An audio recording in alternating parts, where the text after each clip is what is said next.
அனைவருக்கும் வணக்கம். Anith IAS academy உங்களை அன்புடன் வரவேற்கிறது.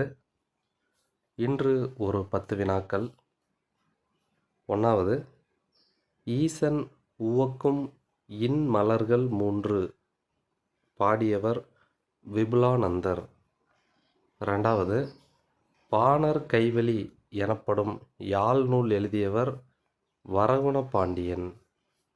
3வது, பழந்தமிழ் இலக்கியத்தில் இசையியல் என்ற நூலை எழுதியவர் வி. ப. கா. 4வது, பாரதியும் பட்டிக்காட்டானும் என்ற பாடலை எழுதியவர் கவிமணி. 5வது, தமிழ் சிறுகதை பிறக்கிறது என்ற நூலை எழுதியவர் சி. சு. செல்லப்பா. 6வது, புதுக்கவிதை முற்போக்கும் பிற்போக்கும் என்ற நூல் எழுதியவர் நா.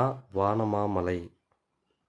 7வது, இசை பேரிலக்கணம் என்று போற்றப்படும் நூல் கருணாமிர்த சாகரம்.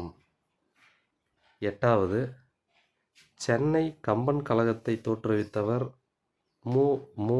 இஸ்மாயில். 9வது, தலையை கொடுத்தேனும் தலைமண்ணை காப்பேன் என்று சூளுரைத்து சென்னையை தமிழகத்திற்கே கிடைக்கச் செய்தவர் ம. பொ. சிவஞானம். 10வது, திருநெல்வேலி சரித்திரம் என்ற வரலாற்று நூலை எழுதியவர் கால்டுவெல். நன்றி.